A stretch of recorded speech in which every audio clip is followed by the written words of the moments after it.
ശ്രീനാരായണായതി സർവം സമർപ്പയാമി. എല്ലാവർക്കും നമസ്കാരം. തീർത്ഥയാത്ര എന്ന നമ്മുടെ പ്രോഗ്രാമിൻ്റെ അടുത്ത എപ്പിസോഡിലേക്ക് ഏവർക്കും ഹൃദയംഗമമായ സ്വാഗതം. നമ്മൾ കഴിഞ്ഞ എപ്പിസോഡ് അരുവിപ്പുറത്തെ ഗുരുപ്രതിഷ്ഠ, അരുവിപ്പുറം മഠവും ആശ്രമവും ഗുരുപ്രതിഷ്ഠയും ഗുരു തപസ്സിരുന്ന ഗുഹയും എല്ലാം നാം സന്ദർശിച്ച് ഭക്തർ സമക്ഷം സമർപ്പിച്ചിരുന്നു.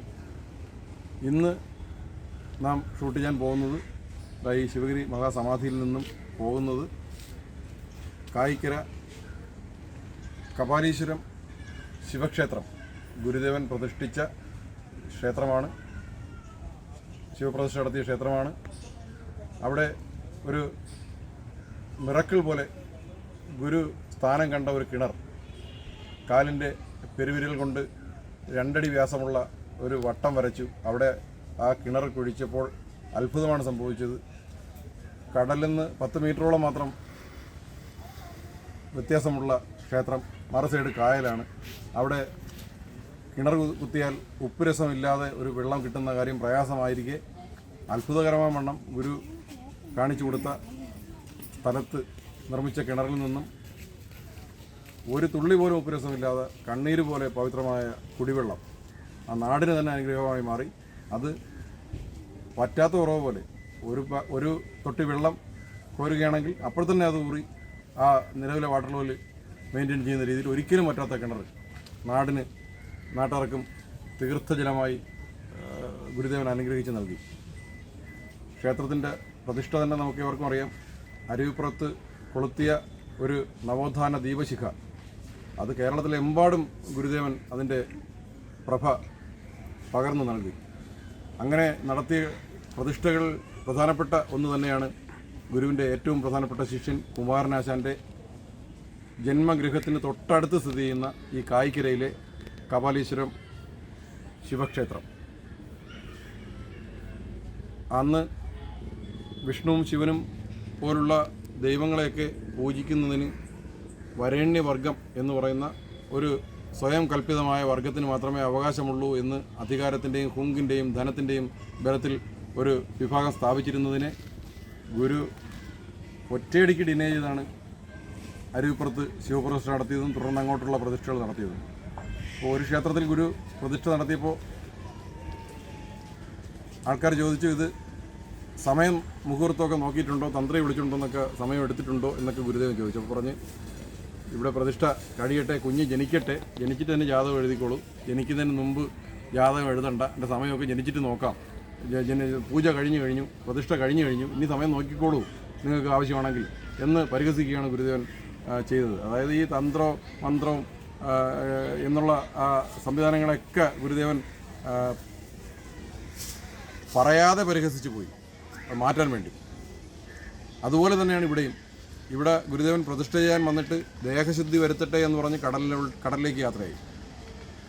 ഭക്തജനങ്ങൾ കാണുമ്പം ക്ഷേത്രത്തിൻ്റെ ശ്രീകോവിൽ അടഞ്ഞു കിടക്കുന്നു, ഗുരുവിനെ കാണാനില്ല.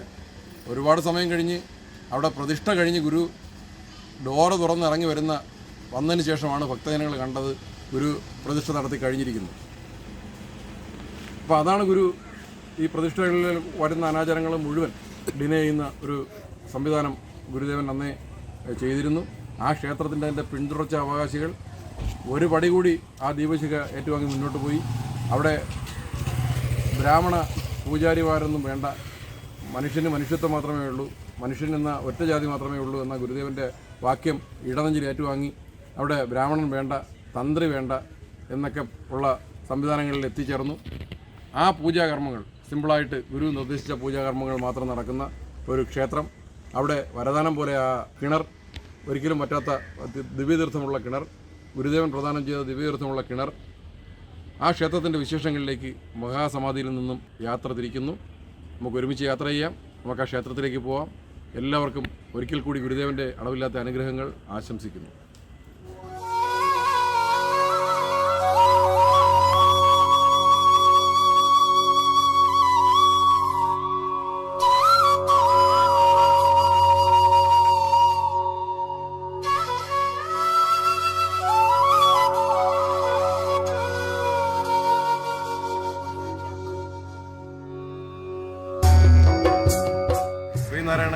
സർവം സമർപ്പയാണ്.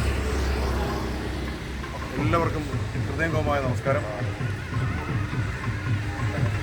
ഇത് ചരിത്രമുറങ്ങുന്ന എന്ന് പറയേണ്ടി വരും. 1893 ശ്രീനാരായണ ഗുരുദേവൻ പ്രതിഷ്ഠിച്ച ശിവക്ഷേത്രമാണ്. ആ ക്ഷേത്രത്തിന് അകത്ത് തന്നെ ഗുരു സ്ഥാനം കണ്ട ഒരു കിണറുണ്ട്. ആ കിണറൊരു മഹാത്ഭുതമാണ്. കാരണം കടൽ തീരത്തോട് ഏറ്റവും അടുത്ത സ്ഥലത്താണ് ക്ഷേത്രം സ്ഥിതി ചെയ്യുന്നത്. കടൽ തീരത്താണ് സ്ഥിതി ചെയ്യുന്നതെന്ന് പറയാം. ക്ഷേത്രത്തിൻ്റെ ബാക്ക് സൈഡ് കടലാണ്. അപ്പോൾ ഇവിടെ സാധാരണഗതിയിൽ കിണർ കുഴിച്ചാൽ ഉപ്പ് രസം വരേണ്ടതാണ്. പക്ഷേ അത്ഭുതകരമായിട്ട് ആ ഗുരുദേവൻ സ്ഥാനം കണ്ട ആ ദിവ്യ കിണറിന് ഉപ്പ് രസം ലവലേശമില്ല. കുടിക്കാൻ അത്യധികം ശുദ്ധമായ വെള്ളം സുലഭമായി ലഭിക്കുന്ന ഒരു അത്ഭുതം കൂടി ഈ ക്ഷേത്രത്തിനകത്ത് നിൽപ്പുണ്ട്. ഇതിൻ്റെ പ്രത്യേകത, ഈ ക്ഷേത്രം ആചാര പരിഷ്കരണം എന്നെല്ലാം പറയുന്ന ഒരു സംഗതിയുടെ മൂർത്തിഭാവമാണ് ഈ ക്ഷേത്രം. ഇവിടെ തന്ത്രിമാരെ എല്ലാം ഒഴിവാക്കി ക്ഷേത്രത്തിൻ്റെ ഉത്സവവും കൊടിയേറ്റും എല്ലാം നടത്തുന്നത് ശിവഗിരി മഠത്തിൽ നിന്ന് സന്യാസിമാരെ കൊണ്ടുവന്നാണ്. അങ്ങനെ ആക്കി മാറ്റി ഇവിടുത്തെ ക്ഷേത്രത്തിൻ്റെ ആചാര പരിഷ്കരണം. ഏറ്റവും മാതൃകാപരമായ ആ ക്ഷേത്രത്തിൻ്റെ ഒരു രീതികൾ നമുക്കിവിടെ കാണാൻ സാധിക്കും. ക്ഷേത്രത്തിൻ്റെ ഏറ്റവും പ്രധാനപ്പെട്ട കാര്യം, ഗുരുദേവൻ്റെ ഏറ്റവും വലിയ ശിഷ്യൻ, ഏറ്റവും ആത്മബന്ധം ഉണ്ടായിരുന്ന ശിഷ്യൻ ആശയഗംഭീരനായ കുമാരനാശാനാണെന്ന് ഞാൻ പറയും. കുമാരനാശാൻ്റെ ജന്മഗൃഹം ഇതിനൊരു മീറ്ററുകൾക്കടുത്താണ്. അപ്പോൾ ഗുരു ഇവിടെ ഫ്രീക്വൻ്റായിട്ട് സന്ദർശിച്ചിട്ടുണ്ടായിരുന്നു. അത്രയും പ്രാധാന്യമുള്ളൊരു സ്ഥലമാണ്. അപ്പോൾ ഇവിടുത്തെ ക്ഷേത്ര പ്രതിഷ്ഠയ്ക്കും എന്തുമാത്രം പ്രാധാന്യം ഉണ്ടായിരുന്നത് നമുക്ക് ഊഹിക്കാം. വലിയ ദൈവങ്ങളെയൊന്നും പൂജിക്കാനോ നോക്കാനോ പോലും ദൂരെ നിന്ന് കാണാൻ പോലും അനുവദിക്കാതിരുന്ന ഒരു കാലത്ത് സാമൂഹ്യ വിപ്ലവത്തിന് അരുവിപ്പുറത്തെ ശിവപ്രതിഷ്ഠയിൽ ആരംഭിച്ച വിപ്ലവത്തിൻ്റെ ജൈത്രയാത്ര തുടർന്നത് ഈ ക്ഷേത്രത്തിൽ കൂടി ചേർന്നാണ്. ഇവിടുത്തെ ക്ഷേത്രത്തിൻ്റെ ബോർഡിൽ തന്നെ പറയുന്നുണ്ട് 1893 യുഗപ്രഭാവനായ ശ്രീനാരായണ ഗുരു പ്രതിഷ്ഠിച്ച കപാലീശ്വരം ശ്രീ മഹാദേവ ക്ഷേത്രം കായിക്കര ഇന്ന് ബോർഡിൽ തന്നെ രേഖപ്പെടുത്തിയിട്ടുണ്ട്. ഇതിൻ്റെ പ്രാധാന്യം എത്ര പറഞ്ഞാലും നമുക്ക് മതിയാവില്ല. എത്ര രേഖപ്പെടുത്താതെ പോയ ചരിത്രങ്ങളിലൊന്നാണ്. നമ്മുടെ തിരുവനന്തപുരം ജില്ലയിൽ ഇങ്ങനെയൊക്കെയുള്ള ക്ഷേത്രങ്ങൾ ഗുരുഭക്തർ പോലും അറിയപ്പെടാതെ പോകുന്നു. ഈ ക്ഷേത്രത്തിൽ നമുക്ക് ഒരു അനുഭവമായി തന്നെ ഈ ക്ഷേത്രത്തിൻ്റെ ദർശനവും ഇവിടുത്തെ പ്രത്യേകതകളും മാറും. ഇതിൻ്റെ ഭരണസമിതിയുടെ ഭാരവാഹികളുടെ വിലയേറിയ അഭിപ്രായങ്ങളെല്ലാം റെക്കോർഡ് ചെയ്യുന്നുണ്ട്. നമുക്ക് ആ ക്ഷേത്രത്തിലേക്ക് പോകാം. വരും.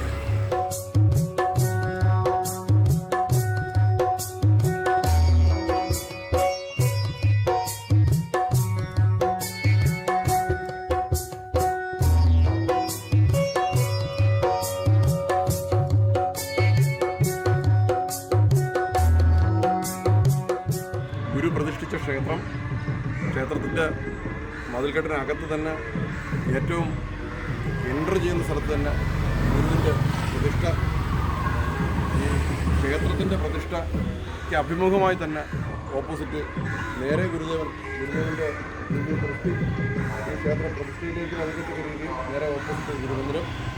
അങ്ങനെയാണ് ഈ പ്രാഥമികമായിട്ട് നമ്മൾ കയറി വരുന്ന ഒരു ഭക്തർക്ക് കിട്ടുന്ന കാഴ്ചാനുഭവം.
ക്ഷേത്രമാണിത്.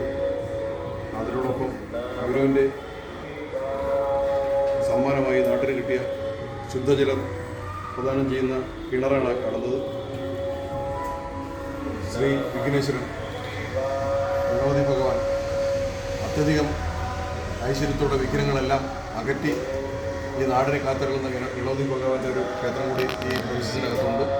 ക്ഷേത്രത്തിനോടനുബന്ധിച്ച ശ്രീ വിഘ്നേശ്വരൻ്റെ ഗണപതി ഭഗവാന്റെ ക്ഷേത്ര പ്രതിഷ്ഠയാണ്. ഈ വിഗ്രഹം ആദ്യം ഒരു കല്ലിൻ്റെ രൂപത്തിലായിരുന്നു. അത് വിഗ്രഹമാക്കി മാറ്റി വിഗ്രഹം സമർപ്പിച്ചത് കായിക്കര പ്രഭാകരൻ അവറുകളാണ്.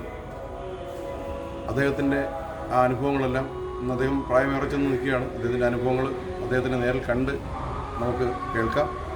ഗുരുദേവൻ ഈ നാടിനാകെ പ്രദാനം ചെയ്ത അത്ഭുത അനുഗ്രഹം ഈ ഒരു കിണറാണ്. ഒരു 2 അടിയോളമേ വ്യാസമുള്ളൂ.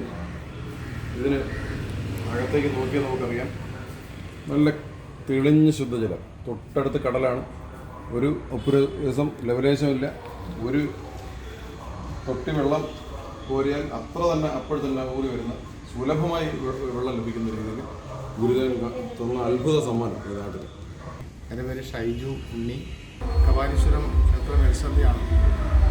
2015 മുതൽ 2020 വരെ മേൽശാന്തിയായി സേവനം അനുഷ്ഠിച്ചതാണ്. വീണ്ടും തിരിച്ചു പോയിട്ട് വീണ്ടും തിരിച്ചു വന്നാണ്. ഭഗവാന്റെ അനുഗ്രഹമാണ്. എനിക്ക് തന്നെയാണെങ്കിലും നേരിട്ട് ഒരുപാട് നല്ല നല്ല അനുഭവങ്ങൾ ഉണ്ടായിട്ടുള്ള ക്ഷേത്രമാണ്. അതുപോലെ എല്ലാ തിങ്കളാഴ്ചയും ശിവദീപം എടുക്കുന്നുണ്ട്. അതിനടുത്ത ഒരു 100% ആൾക്കാർക്കും അതിൻ്റെ ഫലങ്ങൾ കിട്ടിയിട്ടുണ്ട്. ഗുരുദേവൻ പ്രതിഷ്ഠിച്ച ഒരു നാടാണ്. ഗുരുദേവൻ പ്രതിഷ്ഠിച്ചാണ് ഈ ഭഗവാനെ പ്രതിഷ്ഠിതമായിട്ട് എല്ലാ ഐല്യത്തിനും കിണറ്റിൻകരയിൽ സർപ്പപൂജ നടക്കുന്നുണ്ട്. കടലിനോട് ഏറ്റവും അടുത്ത് നിൽക്കുന്ന പ്രദേശമാണ്. ഒരു വീടിൻ്റെ നേരെ അപ്പുറത്ത് കടലാണ്. അപ്പോൾ ആ കടലിൻ്റെ തൊട്ട് പറ്റിയിട്ടുള്ള ഈ വെള്ളത്തിൽ 24 മണിക്കൂർ നല്ല വെള്ളം കിട്ടുന്ന ഒരു ക്ഷേത്രമാണ്. ആ ക്ഷേത്രത്തിൻ്റെ ഒരു പുണ്യമാണ് ഭഗവാൻ അനുഗ്രഹിച്ചു തന്ന ആ കിണർ. അത് 12 മാസവും നല്ല വെള്ളം കിട്ടും. വെള്ളം പറ്റാറില്ല. ഏറ്റവും കൂടുതൽ ഭഗവാന്റെ അനുഗ്രഹം എല്ലാ ഭക്തജനങ്ങൾക്കും കിട്ടുന്നൊരു ക്ഷേത്രമാണ്. മറ്റുള്ളവർക്ക് പറ്റി എനിക്ക് തന്നെ അനുഭവങ്ങൾ ഉള്ളതാണ്. അനുഭവം കഴിഞ്ഞാണ് എനിക്ക് എല്ലാ വിധത്തിലുള്ള നേട്ടങ്ങളും ഉണ്ടായത്. ആ ഭഗവാൻ നമ്മളെ ഏറ്റവും കൂടുതൽ വിശ്വസിക്കുന്നു. നമസ്കാരം. ക്ഷേത്രത്തിൻ്റെ ഭക്തരാണ്. ഈ ക്ഷേത്രത്തിൽ വന്നാൽ എന്തെന്തെല്ലാം അനുഗ്രഹങ്ങളുണ്ടായി, അനുഭവങ്ങളുണ്ടായി എന്ന് അവരുടെ മുഖതാവിൽ നിന്ന് തന്നെ നമുക്ക് പേര്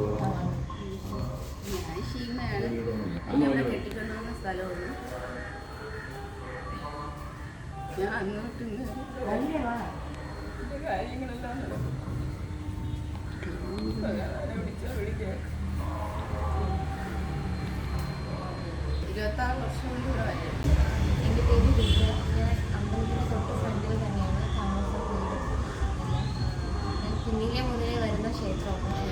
എനിക്ക് എന്ത് സങ്കടം ഉണ്ടെങ്കിലും സന്തോഷം ഉണ്ടെങ്കിലും ഞാൻ ആദ്യം വന്ന് അറിയിക്കുന്നത് ഇവിടെയാണ്. എനിക്ക് ഭയങ്കര വിശ്വാസമുള്ള ഒരു മഹാദേവനാണ് ഇവിടെ. വിളിച്ചാൽ കേൾക്കുന്നത് ചന്ദ്ര. എല്ലാ മാസവും ഞാൻ ഇവിടെ വരും. മഹാദേവനെ വന്ന് കാണും. വിശ്വാസമാണ്. ഇത് എന്തുണ്ടെങ്കിലും മഹാദേവനോട് പറഞ്ഞാൽ നമുക്ക് പ്രാർത്ഥനയെല്ലാം മാറ്റിത്തരും. അത് കാരണം നമുക്ക് വിശ്വാസവും. അതുകൊണ്ട് നമ്മളെന്നും എല്ലാ മാസവും ഞാനിവിടെ വരും. മണി. ഞാൻ കപാലീശ്വര അമ്പലത്തിൽ കഴകമാണ്. 10 വർഷമായി. ഈ ക്ഷേത്ര ഭരണസമിതിയുടെ രക്ഷാധികാരിയും ഈ ക്ഷേത്രത്തെപ്പറ്റി എല്ലാം അറിവുകളുമുള്ള ശ്രീ സുരേഷ് ബാബു അവറുകൾ ഈ ക്ഷേത്രത്തിനെ പറ്റി ഭക്തജനങ്ങൾക്ക് വേണ്ടി ഇതിൻ്റെ അറിയേണ്ടതെല്ലാം പ്രദാനം ചെയ്യുന്നു. 2014 ലാസ്റ്റിൽ ഗൾഫിൽ നിന്ന് വിട്ടു വന്നതിന് ശേഷം ഞാനാണ് ക്ഷേത്ര കാര്യങ്ങൾ നോക്കുന്നത്. അതിന് മുമ്പ് എൻ്റെ ജ്യേഷ്ഠൻ നോക്കിയിട്ടുണ്ടായിരുന്നു, എൻ്റെ അച്ഛൻ നോക്കിയിട്ടുണ്ടായിരുന്നു. അതിന് മുമ്പ് എൻ്റെ പൂർവികന്മാർ ഒക്കെ നോക്കിയിട്ടുണ്ടായിരുന്നു ക്ഷേത്രം. ഈ ക്ഷേത്രം ഉണ്ടാക്കിയതും ഈ വസ്തുക്കളൊക്കെ വാങ്ങിച്ചതും എൻ്റെ അമ്മയുടെ അച്ഛനാണ്. അദ്ദേഹത്തിൻ്റെ പേര് നാരായണൻ എന്നാണ്. അദ്ദേഹമാണ് അല്ലാന്നിട്ട് നാരായണൻ. അദ്ദേഹമാണ് ഈ ക്ഷേത്രം ഗുരുദേവൻ പറഞ്ഞത് പ്രകാരം ഈ ക്ഷേത്രം ഉണ്ടാക്കിയത് അപ്പൂപ്പനാണ്, അമ്മയുടെ അച്ഛൻ. അപ്പോൾ ഈ ക്ഷേത്രത്തിൽ അന്ന് ഒരു പ്രതിഷ്ഠ നടത്തുമ്പോൾ ഇവിടെ ഒരുപാട് ആൾക്കാരും അന്നത്തെ പ്രമാണിമാരെല്ലാവരും കൂടെ ഉണ്ടായിരുന്നു ഇവിടെ. പക്ഷേ ഗുരുദേവൻ പ്രതിഷ്ഠ നടത്തിയതിന് ശേഷം ഇവിടെ വെള്ളത്തിൻ്റെ ഒരു പ്രശ്നമുണ്ട്, ഉപ്പുവെള്ളമാണ്. കിഴക്ക് വശം കായലും പടിഞ്ഞാറ് വശം 10 മീറ്ററേ ഉള്ള കടൽ. അപ്പോൾ ഉപ്പുവെള്ളത്തിൻ്റെ പ്രശ്നമുള്ളതുകൊണ്ട് ഗുരുദേവൻ ഒരു കാലുകൊണ്ടൊരു വൃത്തമിട്ടെടുത്താണ് അകത്ത് കാണുന്ന കിണർ, ചെറിയ കിണർ. ആ വൃത്തത്തിൻ്റെ ആകൃതിയിൽ തന്നെ നമ്മൾ സൂക്ഷിക്കുന്നുണ്ട്. അപ്പോൾ അതിൽ ഉപ്പിൻ്റെ അംശം അല്പം പോലും ഇല്ല, നല്ല ശുദ്ധജലമാണ്. ഇത് ശിവഗിരി തീർത്ഥാടനത്തിന് പലരും വരും, വെള്ളം കുപ്പിയിൽ കൊണ്ടുപോകാറുണ്ട്.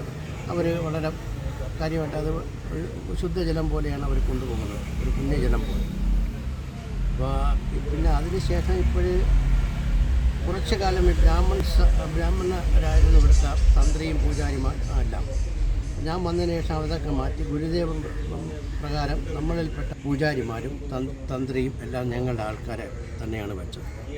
പിന്നെ ഉത്സവം പിന്നെ ശിവരാത്രി ഉത്സവമാണ് ഇവിടെ നടത്തുന്നത്. ശിവരാത്രിയുടെ അന്ന് 8 ദിവസത്തിന് മുമ്പ് തുടങ്ങും, ശിവരാത്രിയുടെ അന്ന് സമാപിക്കും, ആറാട്ടോടുകൂടി സമാപിക്കും. അതിനിവിടുത്തെ ഉത്സവ കമ്മിറ്റിക്കാരും ഇവിടുത്തെ ഭക്തജനങ്ങളും നാട്ടുകാരും കുടുംബക്കാരും എല്ലാവരും ചേർന്ന് സഹകരിച്ചാണ് നടത്തുന്നത്. ഒരു ജാതി മതഭേദം എല്ലാവരും സഹകരിക്കാറുണ്ട്, എല്ലാവരുടെയും സംഭാവനകളും സ്വീകരിക്കാറുണ്ട്. അങ്ങനെയാണ് ഈ ക്ഷേത്രം നടന്നു പോകുന്നത്. രക്ഷാധികാരി എന്ന നിലയിൽ ഞാനാണ് ഈ ക്ഷേത്രത്തിൻ്റെ കാര്യങ്ങളൊക്കെ നോക്കി നടത്തുന്നത്. എല്ലാ വർഷവും കർക്കിടകത്തിന് പ്രധാനമായിട്ടും ഗുരുദേവൻ പ്രതിഷ്ഠ നടത്തിയതിനെ കർക്കിടക ബലിക്ക് വേണ്ടിയിട്ടാണ് നടത്തിയത്. അപ്പോൾ ബലി തർപ്പണം എല്ലാ വർഷവും നിത്യബലിയും ഈ ക്ഷേത്രത്തിൽ നടക്കുന്നുണ്ട്. എല്ലാ ദിവസവും ബലിയുണ്ട്, ആണ്ടുബലി, നിത്യബലി, പിന്നെ കർക്കിടക ബാവ് ബലിയുണ്ട്. 10 വർഷമായിട്ട് ഇപ്പോൾ ഇവിടെ നടത്തിക്കൊണ്ടിരിക്കുകയാണ്. ഒരുപാട് ആൾക്കാർ പല ദേശത്തു നിന്നും വരുന്നുണ്ട്, പരിസരത്തു നിന്ന്. പിന്നെ ശിവരാത്രി അന്നാണ് ആറാട്ട് ഇവിടെ നിന്ന് 1-ാം പാലം എന്ന് പറയുന്ന സ്ഥലത്ത് കടൽ തീരത്ത് പോയി ആറാടിയിട്ട് തിരിച്ചു വരും. വലിയ ഘോഷയാത്രയോടുകൂടിയാണ് നമ്മൾ വരുന്നത്. കാലത്തെ 5:30 മണിക്ക് നട തുറക്കും, ഒരു 9-9:30 മണിക്ക് സാധാരണഗതിയിൽ നട തീരും. വിശേഷ ദിവസങ്ങളിൽ കുറച്ചുകൂടെ വൈകും. വൈകുന്നേരവും 5:30 മണിക്ക് നട തുറക്കും, ഒരു 7-7:30-കകത്ത് നട അടയ്ക്കും. പിന്നെ വിശേഷ ദിവസങ്ങളിൽ കൂടും. ഈ കഴിഞ്ഞ ഡിസംബർ 13-ാം തീയതിയാണ് ഗുരുദേവൻ പ്രതിഷ്ഠ നടത്തിയതുകൊണ്ട് ഗുരുദേവന് ഒരു സ്ഥാനം കൊടുത്ത് ഇവിടെ ഒരു പുതിയ ഗുരുദേവ ക്ഷേത്രം നമ്മൾ പണിതിട്ടുണ്ട്. അത് ഈ കഴിഞ്ഞ 2024 ഡിസംബർ 13-ാം തീയതി ആയിരുന്നു അതിൻ്റെ പ്രതിഷ്ഠ നടത്തിയിട്ടുണ്ട്. ഇപ്പോൾ പിന്നെ ഗണപതിയും മഹാദേവനും ഇപ്പോൾ ഗുരുദേവനുമാണ് ഇവിടുത്തെ പൂജ നടക്കുന്നത്.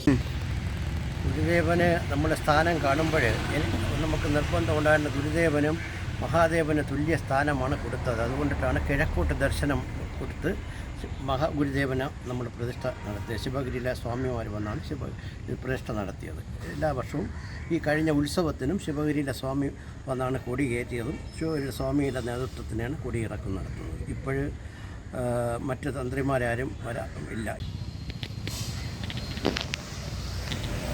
സുരേഷ് ബാബു. ഗുരുദേവൻ മനുഷ്യത്വം എന്ന് പറഞ്ഞ് മനുഷ്യനിൽ പിന്നെ വേറെ ഒരു വേർതിരിവില്ല, ഒരു ജാതിയേ ഉള്ളൂ, അത് മനുഷ്യത്വമാണ്, അല്ലെങ്കിൽ മനുഷ്യൻ ഒന്നാണ് എന്ന് ഉറക്കെ പ്രഖ്യാപിച്ച് ഈ ബ്രാഹ്മണ്യം പോലുള്ള അതൊരു അനാചാരമാണ്. ആ അനാചാരങ്ങളെല്ലാം തച്ചുടച്ച ഗുരുദേവൻ നമുക്ക് തന്ന ക്ഷേത്രങ്ങളിൽ പോലും പല സ്ഥലത്തും ഇപ്പോൾ അതൊക്കെ ആചാരങ്ങൾ തിരിച്ചു വന്നുകൊണ്ടിരിക്കുന്നു. ഈ ബ്രാഹ്മണൻ പൂജിച്ചാലേ പറ്റുള്ളൂ, ബ്രാഹ്മണൻ എന്ന് പറഞ്ഞൊരുത്തന് ചെകഞ്ഞ് പിടിച്ച് കണ്ടുപിടിച്ച് കൊണ്ടുവന്ന് പൂജിച്ചാലേ പറ്റുള്ളൂ. അതിന് ഗുരു പ്രതിഷ്ഠിച്ച ആ നവോത്ഥാന സംരക്ഷണം എന്നുള്ള രീതിയിൽ ആചാര ലംഘനം നടത്തി നമുക്ക് നേടിത്തന്ന അവകാശങ്ങൾ, അതിൻ്റെ ഒരു പിന്തുടർച്ച, അതിൻ്റെ നേരവകാശിയാണ് ഈ നിൽക്കുന്ന ഈ ക്ഷേത്രത്തിൻ്റെ രക്ഷാധികാരി നമ്മുടെ സുരേഷ് ബാബു ചേട്ടനെന്ന് ഞാൻ ഉറപ്പിച്ച് പറയും. കാരണം അദ്ദേഹം കാണിച്ച ചങ്കൂറ്റം, ഇവിടെ ബ്രാഹ്മണനെ പറ്റുള്ളൂ എന്ന് പറഞ്ഞ് വീണ്ടും ആ പഴയ ഇരുണ്ട യുഗത്തിലേക്കുള്ള പോക്കിന് അദ്ദേഹം ഒറ്റയ്ക്ക് നിന്ന് നെഞ്ച് വിരിച്ച് നിന്ന് അതിന് വിഘാതം ഉണ്ടാക്കി.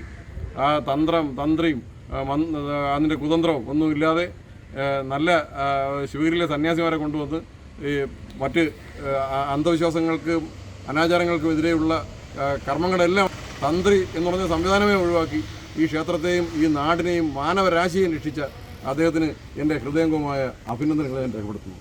ക്ഷേത്രത്തിൻ്റെ മാനേജർ വളരെയധികം കാര്യക്ഷമമായി ക്ഷേത്രത്തിൻ്റെ മാനേജിങ് കാര്യങ്ങളെല്ലാം നിർവഹിക്കുന്ന ക്ഷേത്രത്തിൻ്റെ മാനേജർ, അദ്ദേഹത്തിലേക്ക് നമുക്കൊന്ന് പോകാം. നമസ്കാരം, എൻ്റെ പേര് അജയ് കുമാർ. ഞാൻ ഈ ക്ഷേത്രത്തിൻ്റെ മാനേജറായിട്ട് വർക്ക് ചെയ്യുന്നു. ഈ ക്ഷേത്രത്തിൻ്റെ പുരോഗതിക്ക് വേണ്ടി എന്നെ കൊണ്ട് കഴിയുന്ന എല്ലാ കാര്യങ്ങളും ഞാൻ ചെയ്യുന്നുണ്ട്. പിന്നെ ക്ഷേത്രം ആണെങ്കിൽ സ്വാമി ഗുരുദേവ പ്രതിഷ്ഠ നടത്തിയ ക്ഷേത്രമാണ്. 933 കൊല്ലമാണത്. അതുപോലെ തന്നെ എനിക്കറിയാവുന്നൊരു കാര്യം എന്ന് വെച്ചാൽ എൻ്റെ പൂർവികർ പറഞ്ഞു കേട്ട ഒരു സംഭവമുണ്ട്. സ്വാമി ഇവിടെ പ്രതിഷ്ഠ നടത്താൻ വന്നപ്പോഴത്തേക്ക് അന്നത്തെ നമ്മുടെ ഇവിടുത്തെ കാരണവരായ ആൾക്കാരുടെ വീട്ടിലാണ് സ്വാമി ഇരുത്തിയത്. എന്നിട്ട് അന്നത്തുള്ള വലിയ കാരണവർ പറഞ്ഞു, ഇത് സ്വാമി പോകുമ്പോൾ പ്രതിഷ്ഠ നടത്തുമ്പോൾ നമുക്കൊന്ന് കാണണം, സ്വാമി നമ്മുടെ കൂടെ കൊണ്ടുപോകണമെന്ന് പറഞ്ഞു. എന്നിട്ട് സ്വാമി ഒരു പരിക്കാത്തിരുത്തി അവർക്ക് വേണ്ടുന്നെല്ലാം കൊടുത്ത്. പക്ഷേ സംഗതി പ്രതിഷ്ഠ നടത്താൻ പോയ സമയത്ത് ഈ പറഞ്ഞ ആളുകളെല്ലാം ഉറങ്ങിപ്പോയി. സ്വാമി ഒന്ന് പ്രതിഷ്ഠ നടത്തിയിട്ട് വന്ന് ചെന്ന് തട്ടി വിളിച്ചപ്പോഴാണ് അവരറിയുന്ന പ്രതിഷ്ഠ കഴിഞ്ഞു എന്ന്. അതിന് ശേഷമാണ് അന്ന് പ്രതിഷ്ഠ അവർ കണ്ടത്. അങ്ങനെ ഒരു സംഭവം ഉണ്ടായിട്ടുണ്ട്. പിന്നെ അവിടുത്തെ കിണറിനെ പറ്റിയാണെങ്കിൽ സ്വാമി കാണിച്ചു കൊടുത്ത സ്ഥലത്താണ് കിണർ. കാരണം എന്ന് വെച്ചാൽ കിഴക്കും പടിഞ്ഞാറും കായലും കടലുമാണ്. അതിൻ്റെ ഇടയിൽ ഒരു ചെറിയ സ്ഥലം മാത്രമേ നോക്കുള്ളൂ. ആ സ്ഥലത്ത് കിട്ടുന്നതെല്ലാം ഉപ്പുവെള്ളമായിരുന്നു.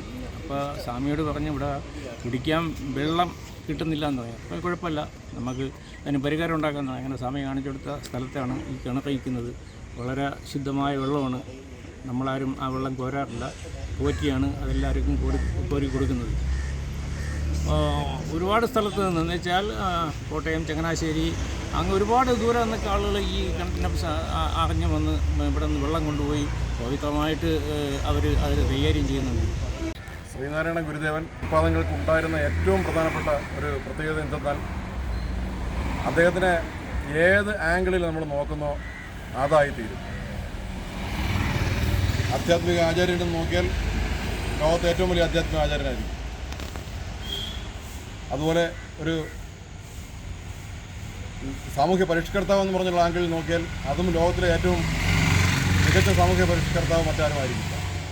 ഇവിടുത്തെ നമ്മുടെ രക്ഷാധികാരിയുടെയും മാനേജറുടെയും ഒക്കെ വാക്കുകളിൽ ഒരുപാട് മിറക്കുലസ് ആയിട്ടുള്ള കഥകൾ അദ്ദേഹത്തെ പറ്റി ഇപ്പോഴും കേൾക്കാൻ സാധിക്കും.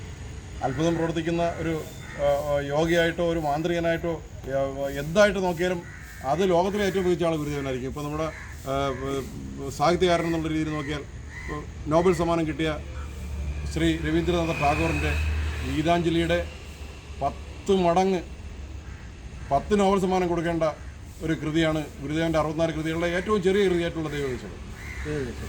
അപ്പോൾ ഒരു എഴുത്തുകാരൻ എന്നുള്ള രീതിയിൽ നോക്കിയാലും കവി എന്നുള്ള രീതിയിലൊക്കെ നോക്കിയാലും ഗുരു ലോകത്തിലെ ആ വിഭാഗത്തിലും ഏറ്റവും മികച്ച ആളായിരിക്കും. ഇവിടുത്തെ ഏറ്റവും ഈ ക്ഷേത്രത്തിലുള്ള ഏറ്റവും വലിയ പ്രത്യേകത എന്ന് പറയുന്നത് വാസ്തുവിദ്യയുടെ അങ്ങേ അറ്റമായിട്ടുള്ള ഒരു കിണർ. വാസ്തുവിദ്യ വിദഗ്ധരെന്നുള്ള രീതിയിൽ മറ്റാർക്കും സാധിക്കാത്തൊരു കാര്യമാണ്. കാലുകൊണ്ടൊരു വൃത്തം വരച്ച് 2 അടി വ്യാസമുള്ളൊരു വൃത്തം വരച്ച് ആ വൃത്തം വരച്ച സ്ഥലത്ത് ഈ പറഞ്ഞതുപോലെ കായലിൻ്റെയും കടലിൻ്റെയും നടുവിലുള്ളൊരു സ്ഥലത്ത് ഉപ്പ് രസം ഇല്ലാത്തൊരു കിണർ എന്ന് പറയുന്നത് അതിൽ നിന്ന് ഒരു തൊട്ട് വെള്ളം കോരിയാൽ ആ വെള്ളം അതുപോലെ നിലനിൽക്കും. അളവില്ലാത്ത രീതിയിലുള്ള ശുദ്ധജലം പ്രദാനം ചെയ്യുക എന്ന് പറയുന്നത് ഒരു വാസ്തുവിദ്യ വിദഗ്ധനല്ലാതെ മറ്റാർക്ക് സാധിക്കും? നമ്മുടെ ഇവിടെ ജനിച്ചു വളർന്ന ആൾക്കാരാണ്. നമ്മുടെ അറിവിൽ എനിക്ക് 66 വയസ്സായി. എൻ്റെ അറിവിൽ ഇന്നതുവരെ കിണറ്റിലെ വെള്ളം വറ്റിയിട്ടില്ല. ഇത്ര ഗുണം ചൂടായാൽ പോലും ഈ കിണറ്റിൽ നിന്ന് ഇന്നതുവരെ കിണറ്റിലെ വെള്ളം വറ്റിയിട്ടില്ല. ഗുരുദേവൻ്റെ ഹൃദയത്തോട് ചേർന്ന് നിൽക്കുന്ന ശിഷ്യൻ ആരെന്ന് ചോദിച്ചാൽ ഏറ്റവും അടുപ്പിച്ച് നിർത്തിയിരുന്ന ശിഷ്യൻ കുമാരനാശാനായിരുന്നു. ആശയഗംഭീരനായ കുമാരനാശാൻ്റെ ജന്മഗൃഹം ഇവിടുന്ന് മീറ്ററുകൾക്കപ്പുറമാണ്. അവരോട് അതിൻ്റെ ആ കാറ്റ് ശ്വസിക്കാൻ സാധിച്ചത് തന്നെ ഒരു വലിയ ഗുരുദേവൻ്റെ അനുഗ്രഹമായിട്ട് ഞാൻ കണക്കൂട്ടുന്നു. നിർമ്മലൻ ചേട്ടനാണ് ക്ഷേത്രത്തിൻ്റെ ഒരു കാര്യദർശിയായി ഇവിടെ എല്ലാ കാര്യങ്ങളും നോക്കി നിൽക്കുന്ന. ഹൃദയത്തിൽ ഗുരുവിനോടും ശിവഭഗവാനോടും ഭക്തി സൂക്ഷിച്ച് പ്രവർത്തിച്ച് ജീവിച്ചു വരുന്ന ഒരു മാന്യദേഹമാണ് അദ്ദേഹം. 2 വാക്ക്. ഗുരു പറഞ്ഞ രീതിയിൽ തന്നെ എൻ്റെ ജീവിതം. ജോലി കഴിഞ്ഞിട്ട് വരുന്ന സമയത്ത് ക്ഷേത്രത്തിന് വേണ്ടുന്ന കാര്യങ്ങളെല്ലാം ചെയ്യുന്നത്. നമസ്തേ. ക്ഷേത്രത്തിൻ്റെ ഉത്സവ കമ്മിറ്റിയുടെ സെക്രട്ടറി സജി സുന്ദർ അദ്ദേഹം ഈ ക്ഷേത്രത്തിൻ്റെ ചില പ്രത്യേകതകളെപ്പറ്റി സൂചിപ്പിക്കുകയാണ്. ഇവിടെ പ്രത്യേകത ഈ തീരദേശ മേഖലയായതുകൊണ്ട് ഒരു ക്രിസ്ത്യൻ മതവിഭാഗത്തിൻ്റെ സഹോദരങ്ങൾ കൂടുതൽ തിങ്ങിപ്പാർക്കുന്ന സ്ഥലമാണ്. അപ്പോൾ അതിനൊരു മതേതരത്വം വിളംബരപ്പെടുത്തുന്ന ചില പരിപാടികൾ കൂടി ക്ഷേത്രത്തിൻ്റെ ഭരണസമിതി ബോധപൂർവം സംഘടിപ്പിക്കാറുണ്ട്. അത് അദ്ദേഹം വിശദീകരിക്കും. നമ്മുടെ കപാലീശ്വരം ശിവക്ഷേത്രമായിട്ട് ബന്ധപ്പെട്ട് ശ്രീനാരായണ ഗുരുവിന് അടുത്ത ബന്ധമാണ്. കമലേശ്വരം ശിവക്ഷേത്രം മാത്രമല്ല, അഞ്ചിയുമായിട്ട് ബന്ധപ്പെട്ട് തന്നെ ഗുരുദേവന് അടുത്തൊരു ബന്ധമാണ്. ഇവിടെ തൊട്ടടുത്ത് നോക്കി നമ്മുടെ പുത്തനട, അഞ്ചിയും പുത്തനട ക്ഷേത്രം, കമലേശ്വര ക്ഷേത്രം, ഇതെല്ലാം ഗുരുദേവനായിട്ട് അടുത്ത ബന്ധം. മഹാകവി കുമാരനാശാൻ. അപ്പോൾ അഞ്ചിയുമായിട്ട് തന്നെ ഒരു ഏറ്റവും അടുത്ത ഒരു ബന്ധമുള്ള ഒരു നാടാണ് ഗുരുദേവന് എന്നുള്ളത്. പോരാതെ തന്നെ നമ്മുടെ ക്ഷേത്രത്തിലെ പ്രതിഷ്ഠ നടത്തിയതും എനിക്ക് ഓർമ്മയില്ല, പറഞ്ഞു കേട്ടുള്ളത്. പക്ഷേ അത് കറക്റ്റ് സത്യമായിട്ടുള്ള കാര്യമാണ്. അത് ഇവിടെ നമുക്ക് ഈ നമ്മുടെ ഈ പ്രദേശത്തെ സംബന്ധിച്ച് കായലും കടലിൻ്റെ ഇടയിൽ കിടക്കുന്ന ഒരു സ്ഥലമാണ്. അപ്പോൾ ഇവിടുത്തെ വെള്ളത്തിന് തന്നെ വളരെ മോശമായ ഒരവസ്ഥയാണ്. ഒന്ന് ഉപ്പ് വെള്ളം അല്ലെങ്കിൽ ഓര് വെള്ളം. പക്ഷേ ഈ നമ്മുടെ ഗുരുദേവ സ്ഥാനങ്ങളുടെ കിണറിനകത്തുണ്ട്. ആ കിണറിൻ്റെ വെള്ളം എന്ന് പറഞ്ഞു കഴിഞ്ഞാൽ നമ്മൾ കുടിക്കാൻ ചെയ്താൽ പറ്റുന്ന വെള്ളമാണ്. അപ്പോൾ അത്രയ്ക്കും ഒരു പരിപാവനമായ ഒരു സ്ഥലമായിട്ടാണ് നമ്മൾ പല കാര്യങ്ങളുണ്ട്. നമ്മളത് കുട്ടിക്കാലം എനിക്ക് ഓർമ്മയില്ല. കുറച്ചുകൂടെ അതിനെക്കുറിച്ച് ആദ്യമായിട്ട് പറയാൻ നമ്മുടെ രക്ഷാധികാരിയൊക്കെ ഉണ്ട്. അപ്പോൾ അദ്ദേഹം പല കാര്യങ്ങൾ സംസാരിക്കും. നമ്മളിവിടെ ഒരുപാട് കാര്യങ്ങൾ ഗുരുദേവനായിട്ട് ബന്ധപ്പെട്ട് ചെയ്യുന്നു. അപ്പോൾ കഴിഞ്ഞ വർഷം തന്നെ നമ്മൾ ക്ഷേത്ര ഉത്സവം നടത്തിയപ്പോഴത്തേക്ക് മതത്തിൻ്റെ അടിസ്ഥാനപ്പെടുത്തി നമ്മളൊരു ക്രിസ്തീയ നാടകം ഇവിടെ അവതരിപ്പിക്കുന്നുണ്ട്. അത് നമുക്ക് നല്ലൊരു പോപ്പുലാരിറ്റി നമ്മുടെ എത്തിയിട്ടുണ്ട്. അങ്ങനെ ഒരുപാട് ഗുരുദേവൻ്റെ ആശയത്തെ മുറുകെ പിടിച്ചുകൊണ്ടാണ് നമ്മൾ മുന്നോട്ട് പോയിക്കൊണ്ടിരിക്കുന്നത്.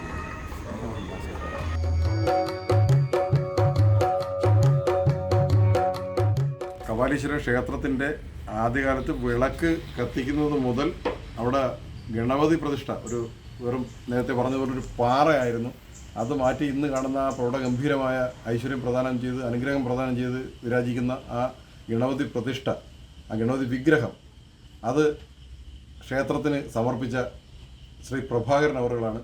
അദ്ദേഹത്തിൻ്റെ അന്നത്തെ ഓർമ്മകളും വാക്കുകളും ഒക്കെ നമുക്ക് ഒന്ന് കേൾക്കാം.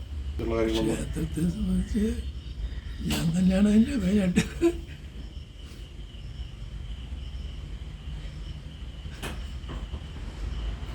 അന്നത്തെ ഓർമ്മകൾ പല ഓർമ്മകൾ ഇതായിട്ടിരിക്കുകയാണെങ്കിലും ഞാൻ തന്നെയാണ് എൻ്റെ മെയിനായിട്ട് വരുന്നത് അന്ന് എല്ലാം. അതിനുശേഷമാണ് നമ്മൾ വയ്യാതായിപ്പോയത്. അതിൻ്റെ ഒരു ഇതായിട്ട് എപ്പോഴും അങ്ങനെ തന്നെ പോയിക്കൊണ്ടിരിക്കുകയാണ്. പ്രായമൊക്കെ അതൊന്നും വിഷയമല്ല. നമ്മൾ ഇത്രയും കാലം ജീവിച്ചത് നമ്മൾക്ക് ഭയങ്കര അനുഗ്രഹമല്ലേ. കഷ്ടപ്പെട്ട് ഒരുപാട് കഷ്ടപ്പെട്ടത് PS അച്യുതാനന്ദൻ കഷ്ടപ്പെട്ട് സമരം ചെയ്ത് അടിയും കൊണ്ടിട്ട് 82ാമത്തെ വയസ്സിലാണ് അതിന് ഫലം ഉണ്ടായത്. മുഖ്യമന്ത്രി ആവുന്നത് 83ാമത്തെ വയസ്സ്. അപ്പോൾ നമുക്ക് എപ്പോഴാണ് നമ്മുടെ സമയം തെളിയണമെന്നൊന്നും പറയാൻ പറ്റത്തില്ല. അപ്പോൾ അതുകൊണ്ട് വികാരമൊന്നും വേണ്ട, ചേട്ടാക്ക് പറഞ്ഞാൽ മതി അന്നത്തെ കാര്യങ്ങൾ. നമുക്ക് വലിയൊരു അനുഭവമായി മാറും ആ പറയണ കാര്യങ്ങൾ, ആ വാക്കുകൾ അന്നത്തെ പറയണം ചേട്ടാ. അന്നത്തെ കാര്യങ്ങളെല്ലാം പറയാൻ ഒരുപാട് കാര്യങ്ങൾ പറയാനുണ്ട്. പറയും, നിങ്ങൾ അറിയാവുന്നതല്ല. ഇവര് തന്നെ ചെറുതായിരുന്ന സമയത്ത് അവിടെ പൂജയൊക്കെ വിളക്കൊക്കെ കത്തിക്കുന്നത്.